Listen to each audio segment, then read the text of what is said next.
and I just want to make sure. So since we're recording, I'm going to start all over again. Thank you all for being here with us. Thank you all for joining this initiative. Some of you have been with us since the beginning of this initiative. So thank you for going through this all with us. As you enter the chat, feel free to introduce yourself and place in the chat the first word or image that comes to mind when you think of spring. And we can get started. Can I have the next slide, please? For those who I know and those that I don't know, my name is Kyla Walters Clinton. I have the pleasure of serving at the Executive Office of Health and Human Services as their Director of Race, Equity, and Community Engagement. Thank you again for taking the time to be with us. Our agenda for this morning is to go through our operational updates and data. You'll hear some more about changes to passive renewal process. You'll hear about our communications update. We're going to share with you the pharmacy claim resolutions and a survey reminder. Please remember to do that survey. It's quick and easy. And lastly, you hear about our engagement updates. We'll talk to you a little bit about our mini grants and a preview of our April forum and some requests for some case studies. So thank you again for being with us, and I'll turn it over to my colleague, Chris Bresco. Good morning, everyone. Thanks for being here this morning. Happy spring. I said Red Sox. I am hopeful. Over the last few years have not proven me to be any kind of soothsayer. This first slide, you've seen it for the last year. I never thought I would see it with all of those 12 groups being green. What that tells us is, as of the first week of March, we've sent all of our renewal notices for the first year, the renewal, the return to normal operations, the unwinding process, whatever you'd like to call it. All of our renewal, all of our beneficiaries that were to receive one have received a renewal notice and are actively working to close that out.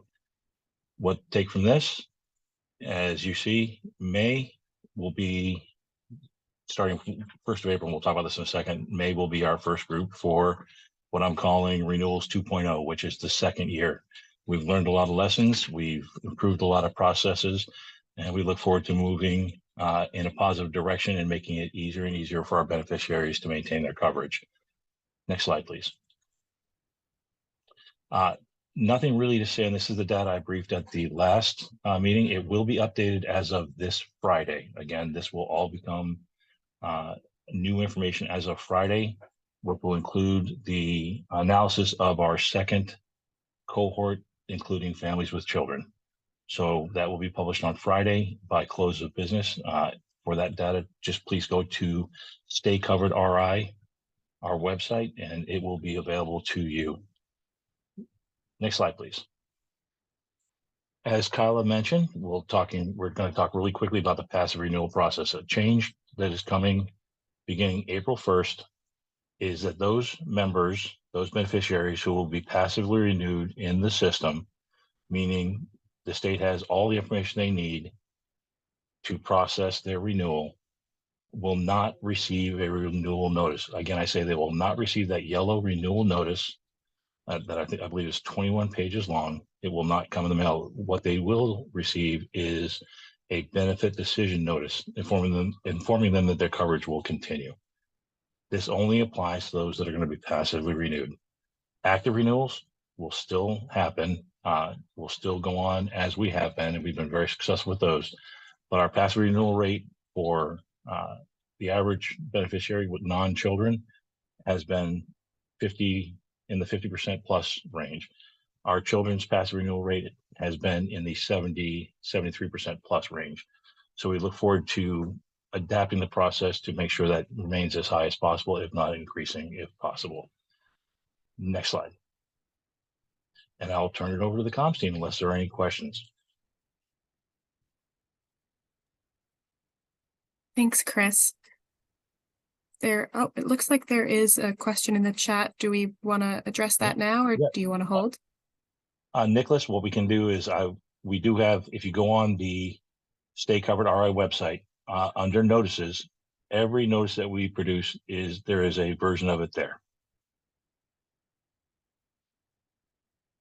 I hope that answers your question, Nicholas.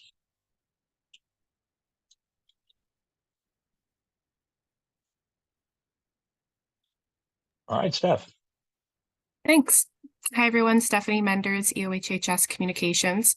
I'm going to start out with something a little unrelated to renewals, but related to the Medicaid space that some of you may have heard about. There's been some national news stories, at least one local news story on this as well.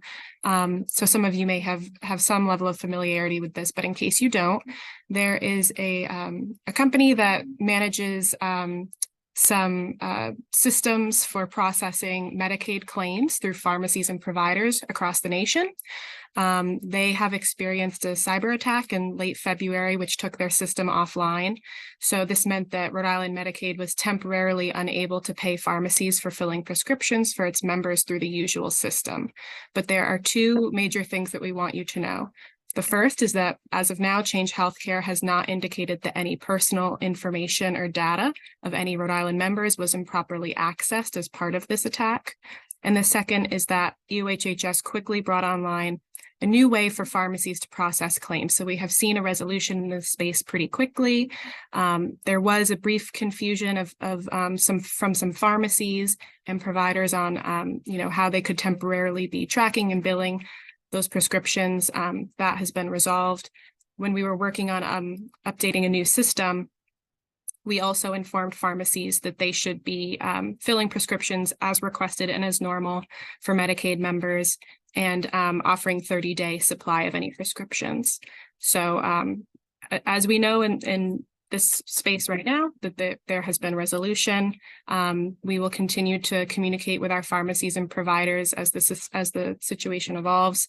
We did issue a press release and sent out communications to pharmacies and providers as well. So we're hopeful that, again, that there is resolution in this space. And when we share the slides after the fact, you can click on that link there and it'll take you to a press release, which we have available in English, Spanish, and Portuguese for more information about what this means and what EOHHS is doing. Next slide, please. And now back to normal renewals. I just wanted to highlight that we sent out a survey at the end of last month's forum, I believe. We'll send it out again when we send out these materials. The communications team has put together a brief survey, sort of collecting your feedback on the resources and educational materials that we've developed over the past year. As you know, renewals have been taking place for about a year now, and we have had several different phases of communication, some focused on older populations, folks with disabilities, families and children. We've created a lot of multilingual materials and resources in different formats, videos, audio, printed materials, digital materials. So we'd love to hear from you if you have any feedback for us about what you've liked, what you didn't like, what materials are most beneficial for your audience and your community. You can either scan the QR code here and it'll take you to the survey. It's multiple choice for the most part, but there are some free-form answers for you to let us know if you have any detailed feedback.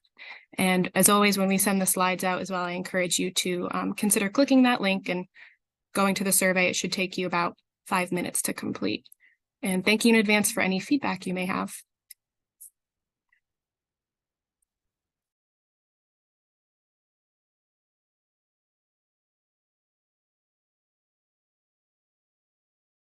Thank you, Stephanie. We can go to the next slide. Thank you to you all. You are our valued community partners, and we couldn't have done this work, and Rhode Islanders wouldn't have been able to get through this process without your support. I'm going to talk a little bit about the mini grant cycle 3. This cycle, we welcomed 23 applicants who submitted 34 unique proposals to support our community through the Medicaid renewal process. 13 of those organizations joined our community support network team, and they were new. And 21 of our partners have been with us since the Return to Normal campaign began. Below, you'll see an alphabetical list of the partners that have engaged in this work.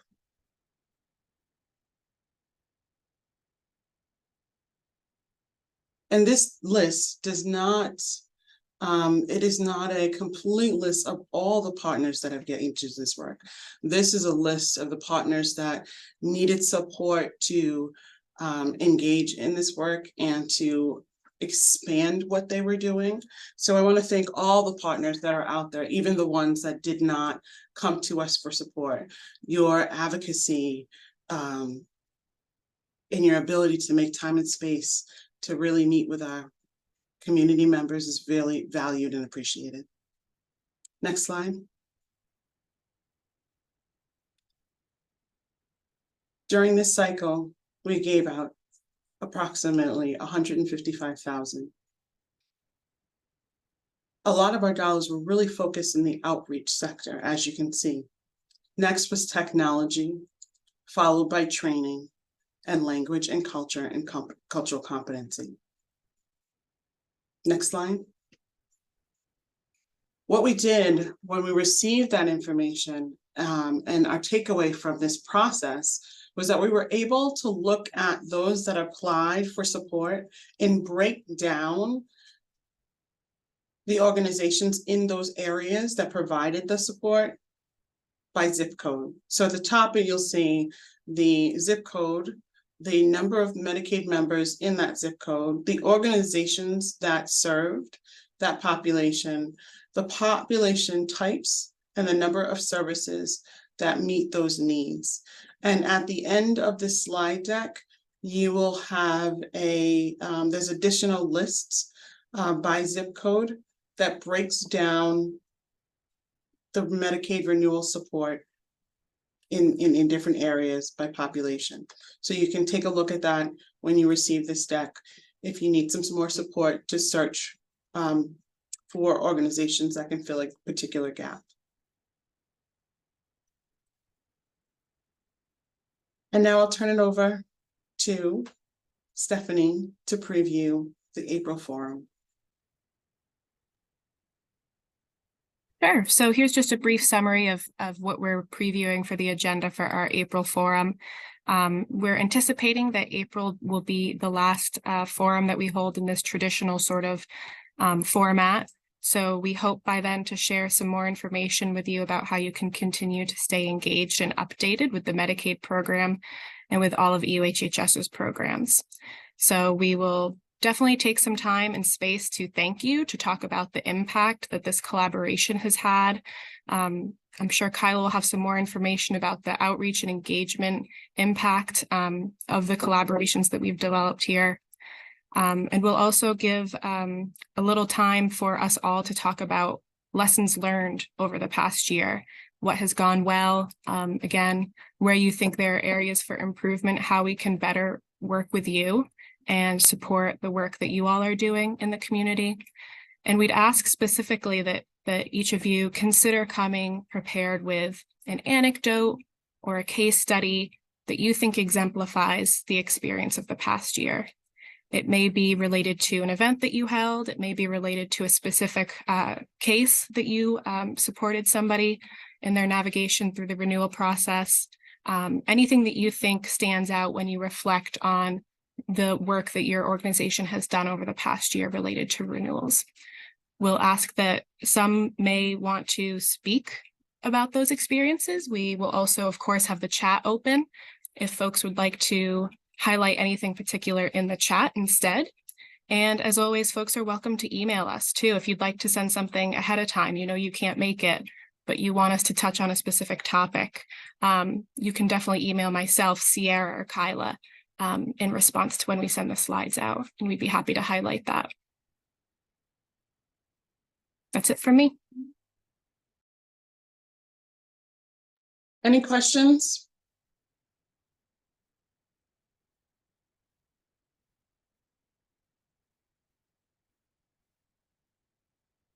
Perry, can I bring your voice? Actually, I think that we have a couple of questions. So I'll start with Mr. Curtis. Can we bring your voice into the space and can we drop the slide so that we can see each other?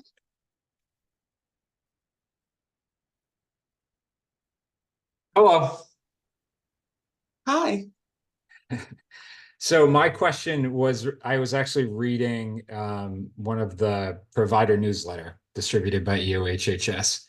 And in it, there was some information about enhancements to the Healthy Road app, in particular, using more push notifications and other elements like that kind of highlight for beneficiaries when the renewal is coming up, different things like that.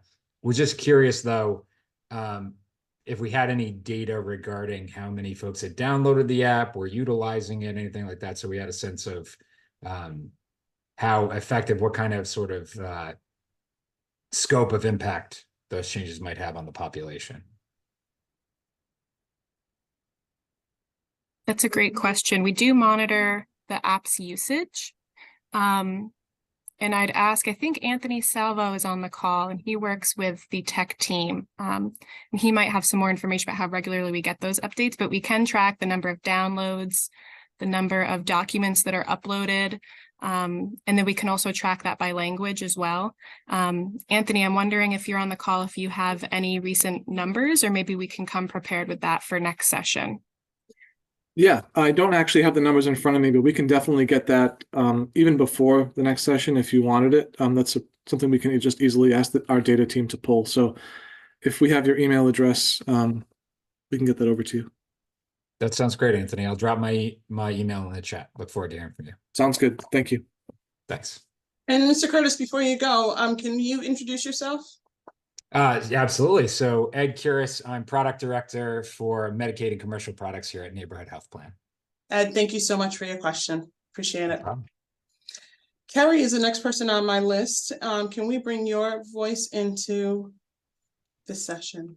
Yes. Hi, good morning. How is everyone today? Good. Thanks, Carrie. I work at Community Care Alliance. We deal with mental health and developmental disabilities. My issue is a lot of my clients are coming to me when they get their, whether it's like their decision letter, where it states you've been approved for private health care. The issue that we're having is a lot of the clients, they see the approved, which they feel, oh, okay, I've been approved, when they actually don't realize that they've been denied for Medicaid itself. Is there a way that we could maybe look at those decision letters and have them reworded for, everyone to really be able to understand that properly? Because people see approved and they don't realize what private health insurance really means.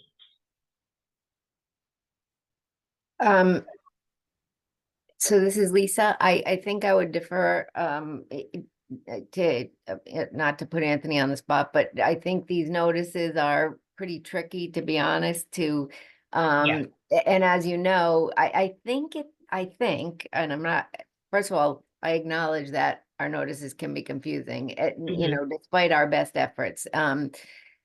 The other thing is, I believe it says you're denied for Medicaid, you're approved for private insurance. Is that correct? They don't. It just states that you're approved for private medical insurance.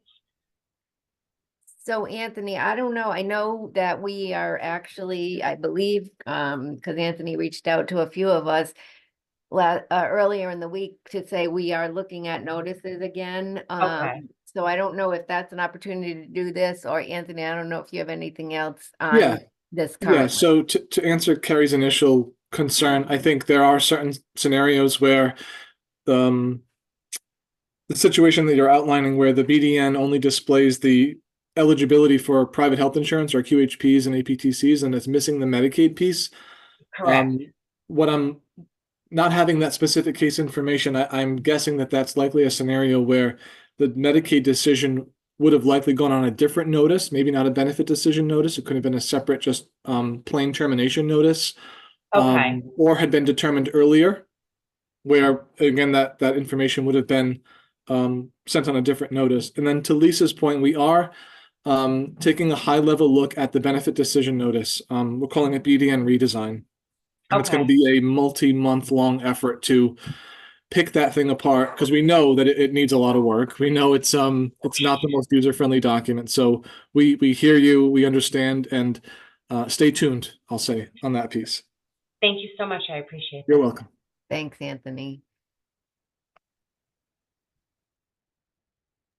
Anthony, this may be premature too, so let me know if that's the case, but we will be seeking some input or participation from partners on that redesign as well. Is that right? That might be helpful to preview for this group if folks are interested Yeah. in participating was- in any redesign conversations. For sure. Yep, that is, I don't think it's premature to say that. I think that was part of my stay tuned to see, like, we will be reaching out, soliciting organizations to help us sort of review that document and figure out where we want to go. Thank you. I see a hand, Marjorie. Hi, this is Marjorie from Rhode Island Organizing Project. I volunteer to review any notices that will be going out to individuals in the community. One of the things I've done during the 10 years is sat with many people, trying to decipher what this notice that they received really meant. And Carrie, you brought up an excellent point. Oftentimes, as much as we tell people to please open every piece of mail you get from the state or EOHHS or whoever, they don't often do that. So whether or not that notice came ahead of time, it's really confusing for the beneficiary, and it's confusing to us who are trying to help because we don't have all the information, So anything I can do to help make them reader friendly, I raise my hand and please contact me. Thank you so much for Yeah. that. And I just so that we can manage expectations a little bit, I think for those folks who've been around a long time, you'll remember we have continually been dealing with notice issues from pre-bridges, right? When we were using inroads, our previous eligibility system. So we absolutely, as Anthony said, I mean, we are doing this effort. We will absolutely reach out to the Consumer Advisory Committee, this committee for input, but just so you know, just again, these notices run by triggers in the system. So sometimes, even though we all would want it one way, I just want to manage expectations, because oftentimes we say, just tell them exactly what it is. That's the bottom line, right? But our system gets in the way almost, but we will do our best to, we are always seeking to make these more user-friendly than they are. It's an ongoing challenge, I think, for many states because of some of the legal issues, because of our some of the previous lawsuits, because of the way Bridges works. But again, I'm looking forward to this as well. I just don't want people to think it's going to be a nice, simple notice, because more than likely it will be a little more challenging than that. But again, we appreciate your input. So definitely we'll take you up on that, folks. Thanks, Lisa. Caitlin? Hi, good morning, everyone. Caitlin Rabb with Rhode Island Kids Count. Just wanted to say thanks for this forum. I really appreciated it every month or whenever it happens, and that we're almost through. So congratulations to the state team and to everybody else who's been working on this. I wanted to ask about the transition to the next phase, year 2, or continuing this. Is there any specific outreach that has been going on for that first cohort of year 2, or did we put that messaging in the last April's or whenever they got their first notice? And is there any need to kind of push that messaging again? Because I know we did such a great job the first time pushing out that renewals are back. Yeah, I can speak a little bit about that. Part of the messaging that we've been doing over the course of this year when we are interacting with different populations is emphasizing that this is return to normal, which means that it'll be happening every year. Part of that communication was that if you got your letter at a certain month, that you could expect it around the same time next year. And we're definitely looking at shifting our focus from households with children. We really did a lot of outreach in schools. Libraries have been a great partner. and through the partnerships we have on this call as well to focus on families and kids. So we're definitely looking at transitioning back to the start again with some of our older adult populations in the state, transitioning back into touching base with senior centers, touching base with community centers. And a lot of the work is going to continue from a communications and outreach perspective with a shift towards evergreen messaging. As we know, new folks are coming on Medicaid at any point in time throughout the year. There's no special enrollment or open enrollment period. It's always open enrollment period. So we're really looking to create more evergreen outreach materials, more evergreen educational resources, and continue that messaging out in the community. Does that answer your question? Yes, I think that's helpful. I think that knowing that the messaging, well, one has been there all along in terms of the first round, but just making sure that if we need to, like another good push, because I know the push was so strong the first time, just making sure that people are aware. Thank you. And with that, do we have any other questions? Or comments or concerns? Marjorie, do you have another one? I just want to congratulate everyone who has worked on this. I will be very honest. I was expecting a horror show, because, I'm just being honest. And instead, what I found is that folks at EOHHS and others really listened to their community partners and made adjustments based on that. I think the outreach was superior. We got very few calls, and we're a point of contact for a lot of people when they get stuck on all things insurance and Medicaid. And so congratulations, it went much smoother, way smoother than I expected. And I'm really pleased that so many people were able to become re-enrolled administratively, especially the seniors and disabled. I think it worked wonderfully. Thank you so much for those kind words. I know that we all appreciated it, not just the EOHHS folks that are on the call, but I think all of us. I think we were all really tense. We were all really worried that this was going to turn into something that wasn't going to be easily managed. But I thank you and all the other partners that have joined us in these efforts.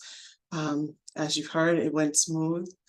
And it's another one that we can put in the bag with our learnings as we did with what we learned from COVID. So we're going to keep pushing and keep working with each other. Marjorie, I hope we can use your words, your quote as we do our press release. We'd love to do that. And we'll see you all at the next April forum. Again, don't forget to fill out that survey. If you have any other additional questions or concerns or things that you want us to bring up in April, feel free to share that information. And we do have another big partner to share in April, so make sure you come back and find out what that is.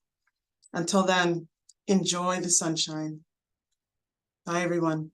Bye. Thanks, Thank folks. you. Thank you. Take care. Bye. Bye. Thank you. Thank you. Bye-bye.